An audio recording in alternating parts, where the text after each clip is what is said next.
Okay, you're back for more. You made it. This is part 3 of my infant baptism talks here. We've talked about the correlation between circumcision and baptism. We've talked about age, race, and gender in terms of the covenant signs of circumcision and baptism corresponding to the Old and New Testaments.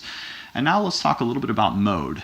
Some people would ask me, okay, so if children are the recipients of the covenant sign, do you literally dunk them all the way in the water? My answer to that is, well, I would, but I'm not sure that I have to. And the reason for that is because of the word baptizo, the Greek word for baptize itself.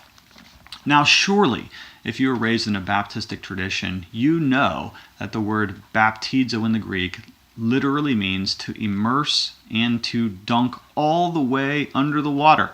If a person's hair, the crown of their head doesn't go under, it doesn't count. You got to get them all the way under, right? That's the meaning of the word. Well, what they sometimes don't tell you is that while that word primarily means to immerse, it doesn't always mean immerse, and in fact, it doesn't have to always mean immerse. Sometimes the word baptizo has the connotation of sprinkling or pouring, and if you're not sure about that, check this out with me. This is Mark chapter 7. Talked about the traditions of the Pharisees, and the Bible says here, I'm going to pick it up in verse 4, when they come from the marketplace, they do not eat unless they wash. Now that's the Greek word baptizo, same word. And there are many other traditions that they observe, such as the washing, baptizo, of cups and pots and copper vessels and dining couches. Okay, if you've got the King James Version, it says your tables were also baptized every time they eat. Well, how can that be?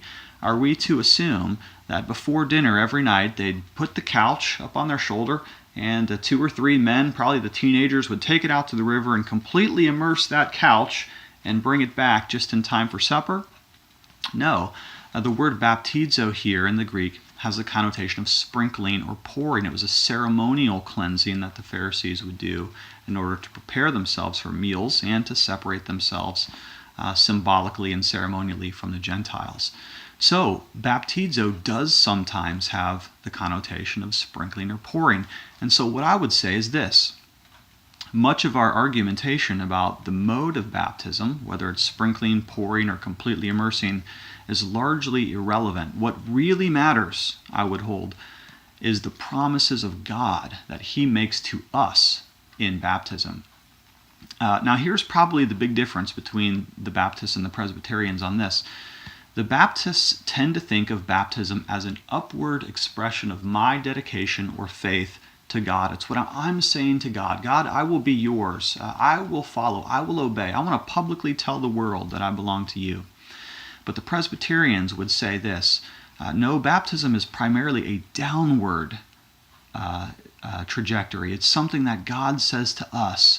It's really God's message to us, telling us downward. He's promising us in the gospel that all that look to His Son will be saved. And so, rather than an upward dedicatory connotation of the meaning of the ceremony of baptism, we tend to see it as receiving upward what God is promising downwards to us, the goodness of the good news of the gospel in Jesus Christ. So I don't get hung up about the mode of baptism because it's not so much about how it's actually done, but what God is saying to us in the covenant promises.